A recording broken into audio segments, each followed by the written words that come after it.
पूर्ण घरातलं काम वगैरे आवरूनच जात असते, कारण आई मला खूप काही मदतसुद्धा करते, पण आईला पण आता खूप काही बरं वाटत नाही. आणि मला असं वाटतं की हे आपली जबाबदारी आहे, ही आपण परिपूर्णपणे पार पाडलीच गेली पाहिजे, मला असं वाटतं. कारण मला आई खूप काही मदत केलेली आहे आधीसुद्धा आणि आतासुद्धा. चला, आणि आईला बरं वाटत नाही त्याच्याकरता मला आहे ना खूप काही थोडंफार टेन्शनसुद्धा आहे, पण ठीक आहे, काही हरकत नाही म्हटलं आता चला. आणि माझं काम मी तुम्हाला नक्की सांगणार आहे, पण आहे ना मला आहे ना खरंच वेळच मिळत नाही आहे असं शांततेत बोलण्यासाठी.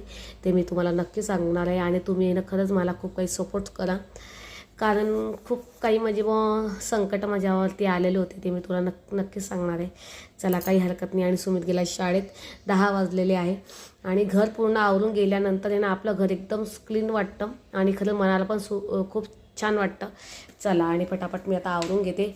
आणि सुमित तर एवढं फार काही काम वगैरे नाही वाढवून ठेवत मला घरी आल्यावरती, पण आईला मी काय म्हटलं, आई तू काम वगैरे नको करू, फक्त तू सुमितकडे बघ, बाकी मला काही हरकत नाही. कारण मी पण दिवसभर घरी नसते आणि मिस्टरसुद्धा घरी नसता, कारण तो आता 10वीला येणार आहे, त्याच्याकडे लक्ष देणं खूप काही गरजेचं आहे.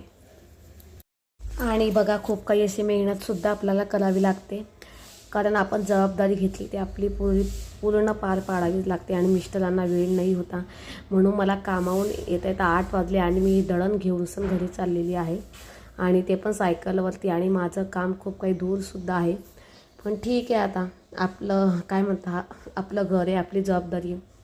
चला मग, आणि तुम्हाला व्हिडिओ आवडल्यास व्हिडिओला लाईक शेअर सबस्क्राईब नक्की करत जा. आणि तुम्ही बघू शकता किती वाजले, 8 वाजता मी घरी आलेली. आणि घरी आल्यानंतर आमचं गोंडस बाळ म्हणजे आमची नात आलेली आहे, आणि तिला बघून पूर्ण दिवसभराचा थकवा निघून गेलेला आहे. आणि इतकी छान बोलते नाही, खरंच खूप काही छान बोलते.